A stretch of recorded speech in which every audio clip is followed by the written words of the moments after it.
speaking of Trump, his performance numbers and what most Americans approve of is up. Usually, right after the election, approval ratings go down because politicians don't necessarily deliver on what it is that they said that they was going to deliver on. But according to CBS, the numbers is up. The first CBS News poll of President Trump's second term shows him with a significantly higher approval rating than he enjoyed his first time in office. So 53% of Americans say they approve of the job the president has done so far. 47% disapprove.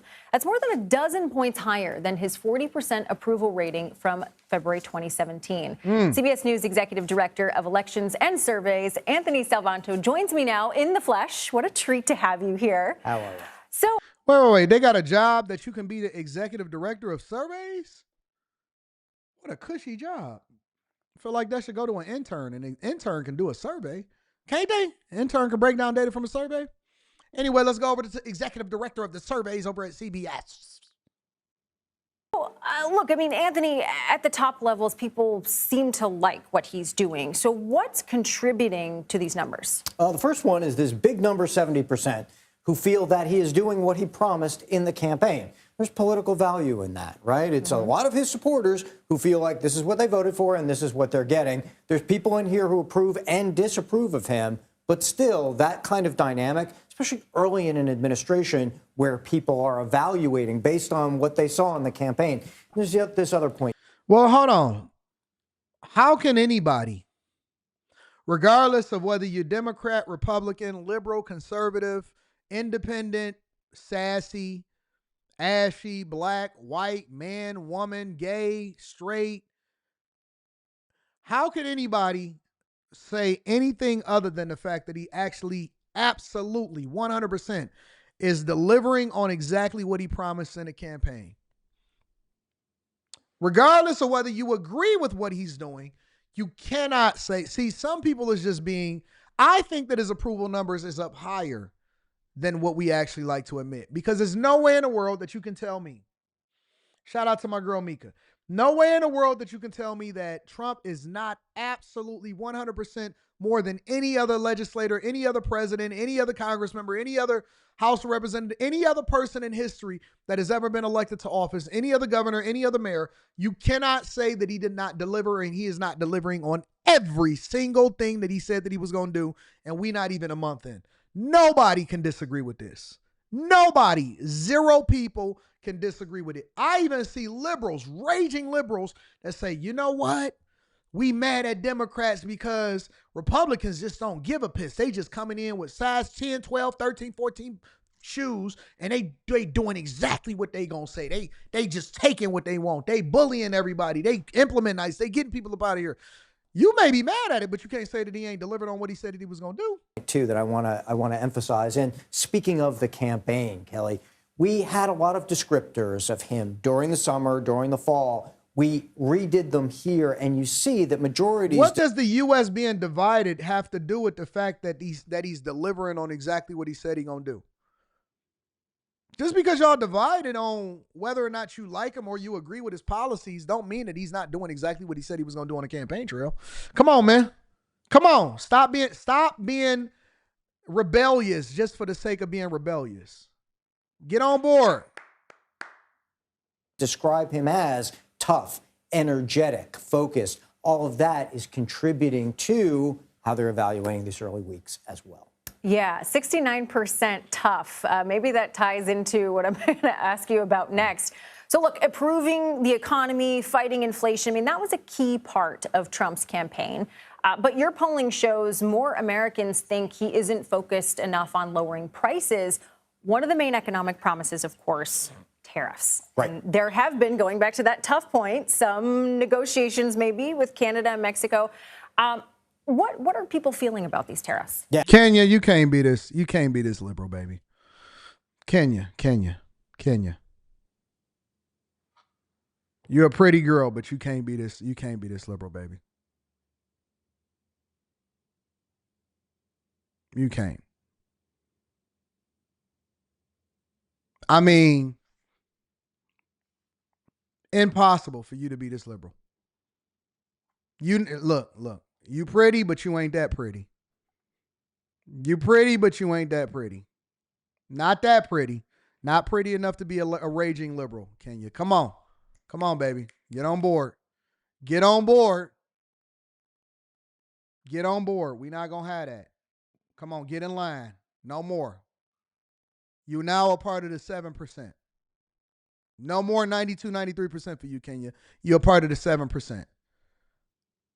Yeah, I see where you're headed, so I pulled up this slide. I love it. Right? You're reading my mind. So look, with regard to tariffs, you do see favorability towards China, tariffs on China, but all the other nations you mentioned, or countries, Europe included, Canada, Mexico, you get majority opposed. And it's always about the why here, right? So when you ask people, what do tariffs do? Well, there's a number of things, but the biggest thing that you see is, in general, they think they make prices higher. So coming back to the point you made about focus on lowering prices, yes, inflation was a big reason, maybe the reason, that Donald Trump won. So you come back, and of all the things that they see the administration focusing on, not focusing on, and there's a lot, one that stood out was this 2/3 who said, no. What TV is that do he have on there? Forget what he's talking about. We know what Trump's approval rating is. What TV do he got? They got that on Amazon?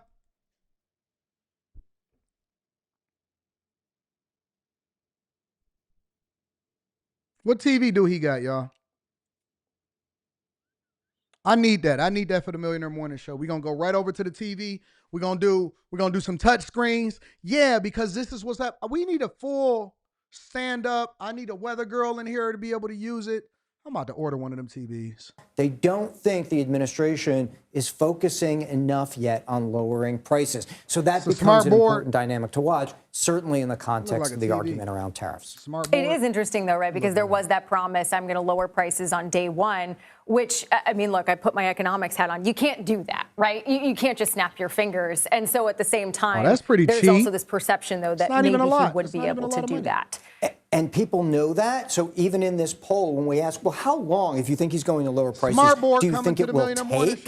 That most of his supporters say, well, it'll take 6 months. It'll take a year. So they give him some time. And that's why I say this is something to watch. They don't expect it to happen instantaneously. They know a president doesn't have a magic wand to do that. But it does become an important evaluation then as we go forward, how that plays out. Right, and what policies he's choosing, to go for. I got to ask you, though, about Elon Musk, okay? Because Democrats have attacked his involvement in the federal government as having a potential conflict of interest.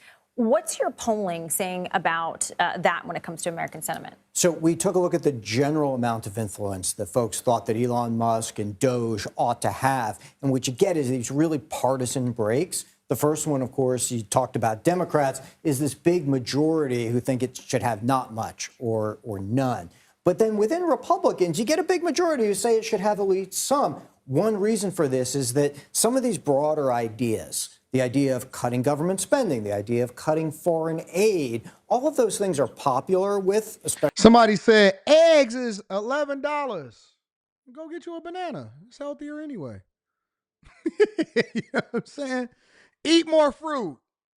Eggs is $11. Most of the stuff y'all buy, honestly, y'all buy stuff that's already pre-cooked, preservatives, salt in it, all of that stuff in order to try to keep it.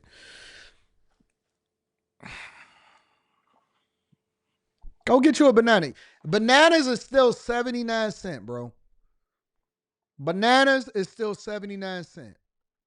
And they're good. They're good for you. You don't got no problems. Go get you a banana, big dog. Especially Republicans, and have been for many, many years. And I haven't seen eggs as $11, as a matter of fact. So in the polling. But you also see that the number who say he should have a lot of influence, that's a lot more MAGA Republicans. You see the breakdown within the Republicans here. And that, I think, speaks to the fact that we're going to have to watch a lot of this going forward, especially as it applies to the base.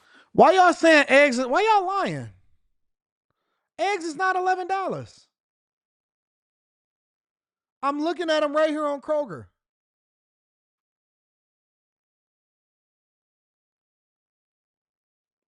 Why y'all lying, bro?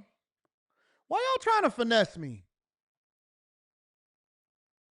So y'all gonna lie to me and tell me that eggs is $11 when I'm looking at natural cage-free large brown eggs for $3.99. Where did y'all get that from?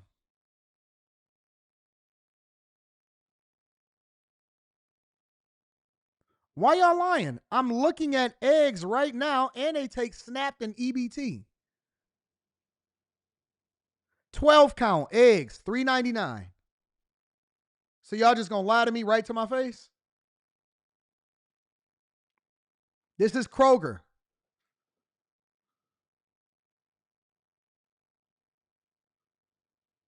I'm looking at it right here on Kroger. Eggs is $3.99 for a dozen, $5.79 for an 18 count. Why y'all lying and acting like eggs is $11 and $12? So y'all just gonna lie to me right to my face? Y'all just be talking. I don't even think y'all know how much eggs cost.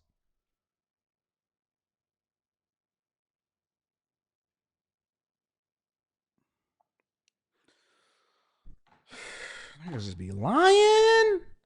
Y'all just be lying. Just lying for the sake of lying, huh? That's it. That's what we gonna do. We just gonna cap right here on the Millionaire Morning Show.